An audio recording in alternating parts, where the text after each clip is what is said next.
Hello दोस्तों, मेरे YouTube channel पर आप सभी लोग का स्वागत है। आज हम जीके के टॉप 20 क्वेश्चन के बारे में बात करेंगे जो परीक्षा में बार बार पूछे जाने वाले प्रश्न होते हैं। आज हम उन क्वेश्चनों के बारे में बात करेंगे, ठीक है। जैसे एसएससी एमटीएस हो गया, सीएचएसएल हो गया, सीजीएल हो गया, जीडी हो गया, यूपी पुलिस हो गया, रेलवे हो गया।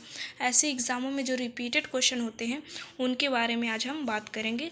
तो अगर आप चैनल पर पहली बार आए हैं तो चैनल को सब्सक्राइब करिए और वीडियो को लाइक करिए, जिससे आपको आगे भी ऐसी वीडियो प्रोवाइड की जा सके, ठीक है। तो आते हैं हम अपने बिना टाइम वेस्ट किए हम अपने क्वेश्चन पर आते हैं। जो ये हमारा फर्स्ट क्वेश्चन है। क्वेश्चन क्या कह रहा है कि जैन धर्म के प्रथम तीर्थंकर कौन है। क्वेश्चन तो बहुत ही सिंपल है, लेकिन अगर आपने इसको ध्यान से नहीं पढ़ा होगा जैन धर्म के बारे में तो आप 100% है कि क्वेश्चन का आंसर गलत दे के आए। तो ठीक है, तो हम पहले देखते हैं कि जैन धर्म के प्रथम तीर्थंकर कौन है। तो अब कुछ स्टूडेंट होंगे जो अच्छे से नहीं पढ़े होंगे, वो क्या करके आएंगे कि वो महावीर स्वामी पर टिक लगाकर चले आएंगे। हालांकि ये आंसर जो है वो गलत है। तो आंसर इसका क्या होगा? आंसर इसका हो जाएगा ऋषभ देव, सेकंड नंबर का, ठीक है। ऋषभ देव जो थे वो जैन धर्म के प्रथम तीर्थंकर थे, ठीक। अब महावीर स्वामी कौन थे फिर? तो महावीर स्वामी जो थे वो 24वें तीर्थंकर थे। 24वें तीर्थंकर थे महावीर स्वामी। और ऋषभ देव जो थे वो पहला मतलब कि प्रथम तीर्थंकर थे। यहाँ पार्श्वनाथ भी दिया है, तो पार्श्वनाथ जो थे वो 23वें तीर्थंकर थे, ठीक है। आपको आई होप क्वेश्चन समझ में आ रहे होंगे, ज़्यादा टफ नहीं है। तो जैन धर्म के प्रथम तीर्थंकर कौन है? तो जो है ऋषभ देव हो जाएंगे। और 24वें तीर्थंकर की बात करेंगे तो महावीर स्वामी हो जाएंगे। पार्श्वनाथ जो थे वो 23वें तीर्थंकर थे। यहाँ एक और ऑप्शन दिख रहा होगा आप लोग को कि महात्मा बुद्ध जो थे, महात्मा बुद्ध को लाइट ऑफ एशिया के नाम से भी जाना जाता है। और महात्मा बुद्ध ने ही क्या किया था कि बौद्ध धर्म की स्थापना की थी, ठीक है। तो आई होप आप लोग को समझ में आ रहा होगा क्वेश्चन। और एक क्वेश्चन से देखिए हमारे पास 4 क्वेश्चन बन गए, ठीक है। तो 4 क्वेश्चन का आंसर हमको मिल गया। अब आते हैं हम अपने अगले क्वेश्चन पर। अगला क्वेश्चन हमारा क्या कह रहा है कि पानीपत का प्रथम युद्ध कब हुआ था। पानीपत का प्रथम युद्ध कब हुआ था? ये भी सिंपल सा ही क्वेश्चन है। जो इसका आंसर हो जाएगा 1526, सेकेंड वाला आंसर हो जाएगा। 1526 में पानीपत का प्रथम युद्ध हुआ था। पानीपत का द्वितीय युद्ध कब हुआ था? अगर क्वेश्चन आ जाए इसी में कि पानीपत का द्वितीय युद्ध कब हुआ था, तो पानीपत का जो है द्वितीय युद्ध हुआ था वो 1556 में हुआ था। अब यही हम बात कर लेते हैं पानीपत का तृतीय युद्ध। पानीपत का तृतीय युद्ध जो हुआ था वो 1761 में हुआ था। कब हुआ था? 1761 में पानीपत का तृतीय युद्ध हुआ था। तो यहाँ पानीपत का तीनों युद्ध के बारे में हम जान गए कि जो पानीपत का प्रथम युद्ध है वो 1526 हो जाएगा, द्वितीय युद्ध हो गया 1556 हो जाएगा, और तृतीय युद्ध की बात करें तो 1761 हो जाएगा। अब हम आते हैं अपने अगले क्वेश्चन पर। अगला क्वेश्चन क्या कह रहा है कि गुप्त वंश का प्रथम संस्थापक कौन है। ये देखिए, ये क्वेश्चन तो बहुत ही सिंपल है, लेकिन वही बात ना कि जिसने अगर ध्यान से पढ़ा वही इसका आंसर दे सकता है। तो गुप्त वंश के ये सभी शासकों के बारे में चारों ऑप्शन शासक हैं, मैंने गुप्त वंश के सारे शासक हैं ये। तो आपको ये कन्फ्यूज़न है कि प्रथम संस्थापक कौन है। अब जिसने डीपली पढ़ा है गुप्त वंश के बारे में तो वही बता सकता है कि इसका आंसर क्या होगा। तो इसका जो आंसर हो जाएगा वो क्या होगा? श्रीगुप्त हो गया। इसका आंसर क्या होगा? श्रीगुप्त होगा, ठीक है। यहाँ पास चंद्रगुप्त दिया है, तो चंद्रगुप्त को जो है वो गुप्त वंश का वास्तविक संस्थापक कहा जाता है, ठीक है। तो गुप्त वंश का वास्तविक संस्थापक चंद्रगुप्त है, लेकिन प्रथम संस्थापक की बात करेगा तो प्रथम संस्थापक कौन हो जाएगा? श्रीगुप्त है, ठीक। अब आते हैं हम अगले क्वेश्चन पर। अगला क्वेश्चन हमारा क्या है कि निम्नलिखित में से सिंधु की सहायक नदी नहीं है। क्वेश्चन को आपको पहले एग्ज़ाम में, अगर आप एग्ज़ाम दे रहे हैं तो कोई भी एग्ज़ाम दे रहे हैं तो आपको पहले क्वेश्चन को एकदम क्लियरली पढ़ना चाहिए कि क्वेश्चन की डिमांड क्या है, ठीक है। तो इसमें क्वेश्चन क्या है कि निम्नलिखित में से सिंधु की सहायक नदी नहीं है पूछ रहा है, ठीक है। तो इस पर भी ध्यान देना है कि कौन सी सिंधु की सहायक नदी नहीं है। तो आंसर पहले तो आपको ये पता होना चाहिए कि सिंधु की सहायक नदी है कौन कौन सी है? तो सिंधु की सहायक नदी 5 है, झेलम, चिनाब, राबी, सतलज, व्यास। हालांकि 3 ऑप्शन दिया है सिंधु की सहायक नदी, ये 3 ऑप्शन जो हो जाएंगे वो सिंधु की सहायक नदी है। ठीक है, सिंधु की सहायक नदियों की ये सहायक नदियां हैं झेलम, चिनाब, राबी, सतलज, व्यास। एक ऑप्शन आपको अलग दिख रहा है, वही आंसर हो जाएगा चंबल नदी। चंबल नदी सिंधु की सहायक नदी नहीं है। ठीक है, अब आते हैं हम अपने अगले क्वेश्चन पर। अगला क्वेश्चन हमारा क्या कह रहा है कि वूलर झील कहाँ स्थित है। मीन्स क्वेश्चन का क्या कह रहा है कि वूलर झील किस राज्य में स्थित है। वूलर झील हमारा जम्मू कश्मीर में। ठीक है, जम्मू कश्मीर में वूलर झील स्थित है और इसको मीठे पानी की झील भी कहते हैं। ठीक है, वूलर झील को मीठे पानी की झील भी कहते हैं। तो क्वेश्चन आपको समझ में आ रहा होगा। अगला क्वेश्चन पे आते हैं। अगला क्वेश्चन क्या कह रहा है कि श्वेत क्रांति का संबंध किससे है। श्वेत क्रांति का संबंध किससे है? तो श्वेत क्रांति का जो संबंध है वो दुग्ध उत्पादन से है। ठीक है, दुग्ध उत्पादन से है श्वेत क्रांति का संबंध।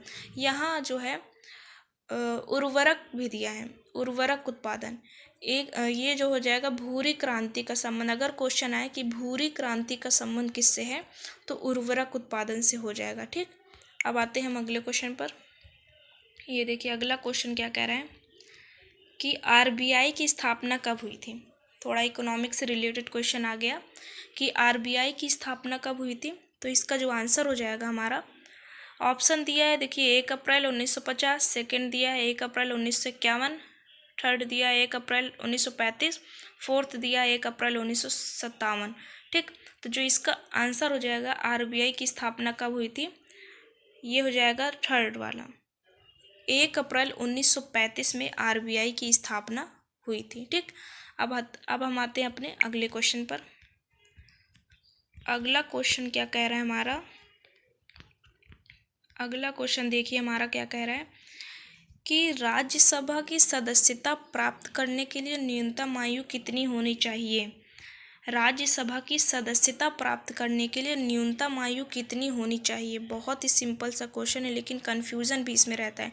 लोकसभा के कितना है, राज्यसभा के कितना है, आज आपको सब क्लियर हो जाएगा। तो राज्यसभा की बात करें तो राज्यसभा की जो न्यूनतम आयु होगी वो आपकी हो जाएगी 30। राज्यसभा की जो न्यूनतम आयु होती है वो 30 होती है। लोकसभा की होती है 25। लोकसभा की होती है 25। लोकसभा और प्रधानमंत्री की ये जो हो जाएगा 25 हो जाएगा। और जो क्वेश्चन जो पूछा है कि राज्यसभा की सदस्यता प्राप्त करने के लिए कितनी आयु होनी चाहिए तो वो हो जाएगा 30 हो जाएगा। ठीक है, एक ऑप्शन दिया है 35। तो 35 जो है वो उपराष्ट्रपति और राष्ट्रपति की सदस्यता प्राप्त करने के लिए आयु है। ठीक है, 25 तो बता ही दिया लोकसभा और प्रधानमंत्री की, 30 क्या है, 30 राज्यसभा की है। ठीक, अब हम आते हैं अगले क्वेश्चन पर। अगला क्वेश्चन क्या कह रहा है देखिए, बहुत ही टफ क्वेश्चन नहीं है, ये भी सिंपल सा ही क्वेश्चन है कि योजना आयोग की स्थापना कब हुई थी।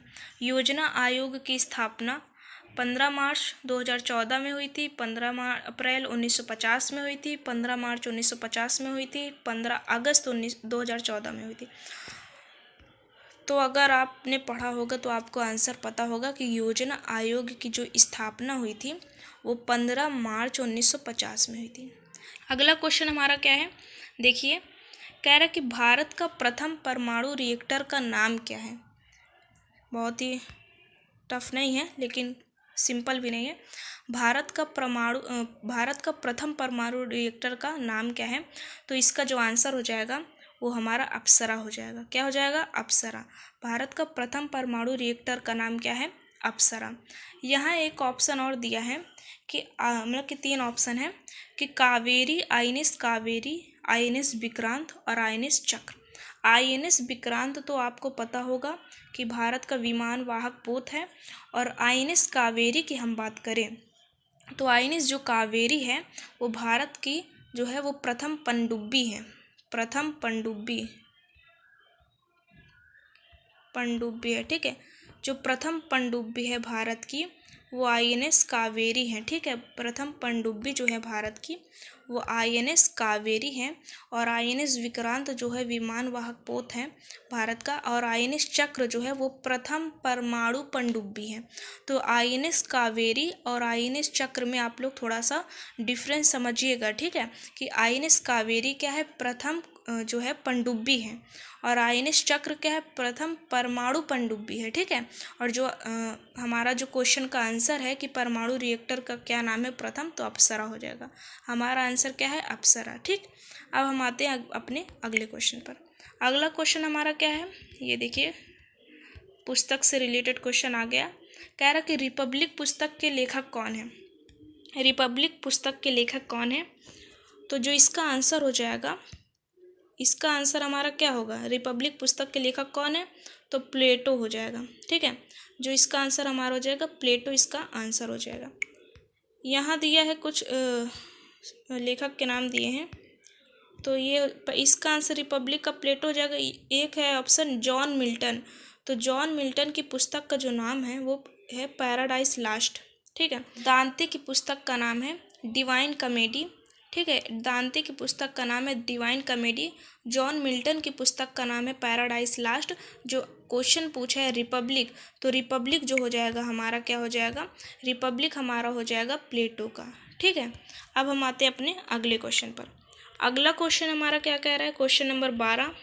एक सेकेंड, क्वेश्चन नंबर 12 क्या कह रहा है, आई होप आप लोग को क्लियर दिख रहे होंगे क्वेश्चन।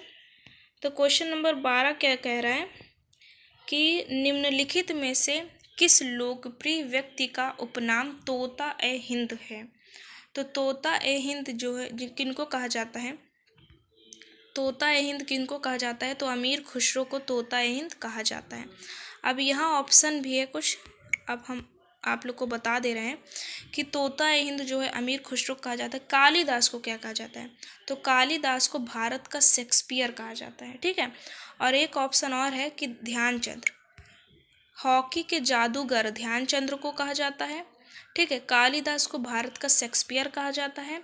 समुद्रगुप्त को भारत का नेपोलियन कहा जाता है। यह इनको कविराज की भी उपाधि प्राप्त हुई है। अमीर खुसरो को तोता ए हिंद कहा जाता है। अमीर खुसरो को तोता ए हिंद कहा जाता है। ठीक है, अब हम आते हैं अपने अगले क्वेश्चन पर। अगला क्वेश्चन हमारा क्या कह रहा है कि जो बिहू लोक नृत्य है, सॉरी लोककृत्य यहाँ लिख गया, यहाँ लोक नृत्य होना चाहिए। ठीक है, थोड़ा मिसप्रिंट हो गया, यहाँ होना चाहिए लोक नृत्य। बिहू लोक नृत्य किस राज्य से संबंधित है, तो इसका आंसर हो जाएगा असम से। ठीक है, असम से बिहू लोक नृत्य संबंधित है। ये क्वेश्चन MTS या CHSL एग्जाम में देखने को मिलते हैं, रिपीटेड क्वेश्चन है। ठीक है, बिहू जो लोक नृत्य है वो क्या है कि असम से रिलेटेड है। अब हम आते हैं अपने अगले क्वेश्चन पे। अगला क्वेश्चन क्या है कि अजंता की गुफाएं किस राज्य में स्थित हैं। अजंता की गुफाएं किस राज्य में स्थित हैं, तो इसका जो आंसर हो जाएगा हमारा, अजंता की गुफाएं महाराष्ट्र में स्थित हैं। अजंता की गुफाएं हो गया, एलोरा की गुफाएं हो गया, ये सब कहाँ है, महाराष्ट्र में स्थित है। ठीक है, अगर हम मध्य प्रदेश की बात करें तो मध्य प्रदेश में खजुराहो का मंदिर आपको देखने को मिलेगा। उत्तर प्रदेश में आपको ताजमहल मिलेगा और आगरा का किला मिलेगा उत्तर प्रदेश में। महाराष्ट्र में अजंता की गुफाएं हो गई, एलोरा की गुफाएं हो गई। ठीक है, ये मिलेगा। अब हम आते हैं अगले क्वेश्चन पर। अगला क्वेश्चन हमारा क्या कह रहा है कि अंतर्राष्ट्रीय मानवाधिकार दिवस कब मनाया जाता है। ठीक है, ये जो है SSC MTS में पूछे हुए क्वेश्चन है। ठीक है, ये SSC MTS में पूछा गया था ये क्वेश्चन, आई थिंक 2021 में, नहीं हाँ 2021 में ये क्वेश्चन आया हुआ था MTS के कि अंतर्राष्ट्रीय मानवाधिकार दिवस कब मनाया जाता है। ठीक, तो इसका जो आंसर हो जाएगा हमारा वो 10 दिसंबर को अंतर्राष्ट्रीय मानवाधिकार दिवस मनाया जाता है। ठीक, और यहाँ ऑप्शन के बारे में हम बता दें तो 1 दिसंबर को जो है वो 1 दिसंबर को कैंसर दिवस मनाया जाता है। 10 जनवरी को जो है अंतर्राष्ट्रीय हिंदी दिवस मनाया जाता है। और 22 मार्च की बात करें तो 22 मार्च की बात करें तो जल दिवस मनाया जाता है। 22 मार्च को जल दिवस मनाया जाता है। 10 जनवरी को हिंदी दिवस मनाया जाता है, अंतर्राष्ट्रीय हिंदी दिवस। 10 दिसंबर को ये हमारा आंसर हो जाएगा मानवाधिकार दिवस, 1 दिसंबर को कैंसर दिवस। ठीक, तो हम अपने अगले क्वेश्चन पे आते हैं। अगला क्वेश्चन हमारा क्या कह रहा है कि मैक-मोहन रेखा किन दो देशों के बीच की सीमा रेखा है। मैक-मोहन रेखा किन दो देशों के बीच की सीमा रेखा है। तो देखिए ये भी सिंपल सही क्वेश्चन है। तो मैक-मोहन रेखा की बात करें तो ये भारत और चीन के बीच की रेखा है, सीमा रेखा। ठीक है, भारत और चाइना के बीच, इंडिया और चाइना के बीच। भारत और पाकिस्तान के बीच की रेखा का नाम है रेड क्लिफ। रेड क्लिफ जो है भारत और पाकिस्तान के बीच की रेखा है। मैक-मोहन रेखा जो है वो भारत और चाइना के बीच की रेखा है। अगर पाकिस्तान और अफ़गानिस्तान के बीच की बात करें तो उनके बीच में जो होता है कि डूरंड रेखा पाई जाती है। ठीक है, डूरंड रेखा पाई जाती है। भारत पाकिस्तान के बीच रेड क्लिफ रेखा, भारत चाइना के बीच मैक-मोहन रेखा जो कि क्वेश्चन में है। और पाकिस्तान और अफ़गानिस्तान के बीच की बात करें तो पाकिस्तान और अफ़गानिस्तान के बीच कौन सी रेखा पाई जाती है, डूरंड रेखा। अब हम आते हैं अपने अगले क्वेश्चन पर। अगला क्वेश्चन हमारा क्या कह रहा है कि देखिए विश्व का सबसे बड़ा महाद्वीप कौन सा है। ठीक, विश्व का सबसे बड़ा महाद्वीप कौन सा है, ये भी सिंपल सा क्वेश्चन है। सिंपल सा क्वेश्चन ये भी है कि विश्व का सबसे बड़ा महाद्वीप कौन है, तो एशिया महाद्वीप है। थोड़ा फास्ट करेंगे आप, एशिया महाद्वीप है। यहाँ देखिए एक ऑप्शन में आपको दिख रहा है जिलैंडिया जो महाद्वीप है ये डूब गया है। ठीक है, ये जो है डूब गया है, तो इसका डूबा हुआ महाद्वीप भी कहते हैं। ठीक है, डूबा हुआ महाद्वीप भी इसको कहते हैं, जिलैंडिया महाद्वीप को। और जो क्वेश्चन का आंसर क्या होगा कि विश्व का सबसे बड़ा महाद्वीप एशिया महाद्वीप है। अब हम आते हैं अगले क्वेश्चन पर। भारत का सबसे लंबा बांध कौन सा है। देखिए एक होता है लंबा बांध, एक होता है ऊंचा बांध। तो आपको इसमें जो है आंसर जो है सही लगाना पड़ेगा। ठीक है, तो क्वेश्चन पूछ रहा है कि भारत का सबसे लंबा बांध कौन सा है, तो जो हमारा आंसर हो जाएगा वो हो जाएगा हीराकुंड बांध। हीराकुंड बांध है कहाँ, तो ये है ओडिशा में है। कहाँ है, ओडिशा में। ओडिशा में हीराकुंड बांध है और इसको सबसे लंबा बांध कहते हैं भारत का। ठीक, अगर पूछे भारत का सबसे ऊंचा बांध कौन सा है तो तब उसका हमारा आंसर हो जाएगा टिहरी बांध, जो कि ये है उत्तराखंड में। ठीक, उत्तराखंड में टिहरी बांध है जो कि ऊंचा बांध कहते हैं। क्वेश्चन पूछा कि सबसे लंबा बांध कौन है, तो वो हीराकुंड बांध हो जाएगा जो कि ओडिशा में है। ठीक, अब हम आते हैं अपने अगले क्वेश्चन पे। अगला क्वेश्चन हमारा देखिए क्या कह रहा है कि भारत में जूट का सबसे बड़ा उत्पादक राज्य कौन सा है। ठीक, जूट का सबसे बड़ा उत्पादक राज्य कौन सा है, इसका आंसर क्या हो जाएगा, इसका जो हमारा आंसर होगा वो ऑप्शन नंबर ऑप्शन नंबर हो जाएगा 4 कि भारत में जूट का सबसे बड़ा उत्पादक राज्य कौन सा है, तो पश्चिम बंगाल। पश्चिम बंगाल में जूट का सबसे बड़ा उत्पादक राज्य है पश्चिम बंगाल। आंध्र प्रदेश की बात करें तो आंध्र प्रदेश तंबाकू से संबंधित है, यानी तंबाकू का उत्पादन आंध्र प्रदेश में होता है। गुजरात की बात करें तो गुजरात में मूंगफली, गुजरात जो है मूंगफली के लिए उत्पादक राज्य माना जाता है। असम की बात करें तो असम चाय के लिए प्रसिद्ध है, यानी कि चाय का उत्पादन अधिक होता है असम में। जो यहाँ पास आंसर हो जाएगा आपका पश्चिम बंगाल।